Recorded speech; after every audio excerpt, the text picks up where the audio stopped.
السلام علیکم۔ وعلیکم السلام ورحمۃ اللہ وبرکاتہ۔ مفتی صاحب، میرا سوال یہ ہے کہ ظہر کی نماز ہے، اگر اس کے دوران کتنی جماعتیں کرانا ضروری ہے؟ کیونکہ کوئی ایک شخص ہے، ایک ادارے میں کام کرتا ہے، وہاں 5 6 جماعتیں ہوتی ہیں ایک ہی وقت کی، تو کتنی جماعتیں بندہ کرا سکتا ہے؟ دیکھیں، مسجد میں پہلی جماعت تو قائم ہوتی ہے۔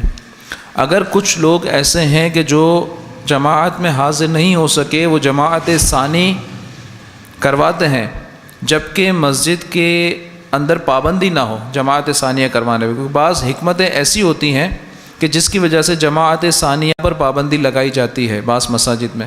اس کی وجہ یہ ہوتی ہے کہ جان بوجھ کر بد مذہب ایسے ہوتے ہیں کہ جو جماعت ثانیہ ہی کرواتے ہیں، اور وہ مفضی الی الفساد ہوتی ہے، وہ فساد کی طرف لے جانے والی باتیں ہوتی ہیں۔ جماعت ثانیہ کرانے میں ناجائز نہیں ہے، مگر بعض اوقات کمیٹیوں کو یہ پابندی لگانی پڑتی ہے، جس کی وجہ میں نے آپ کو عرض کی۔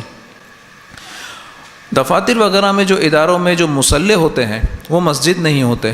اگر وہ مسجد نہیں ہے، صرف مصلی ہے، نماز پڑھنے کی جگہ ہے، تو وہاں لوگوں کی سہولت کے حساب سے پابند شرائط امام اگر جتنی بھی جماعتیں آپ قائم کرنا چاہیں تو اس میں کوئی حرج نہیں ہے، بشرطے کہ سستی وغیرہ نہ ہو۔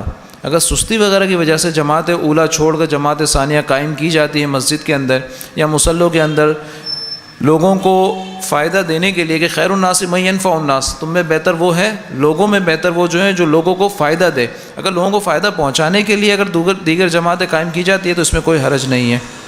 واللہ تعالی اعلم۔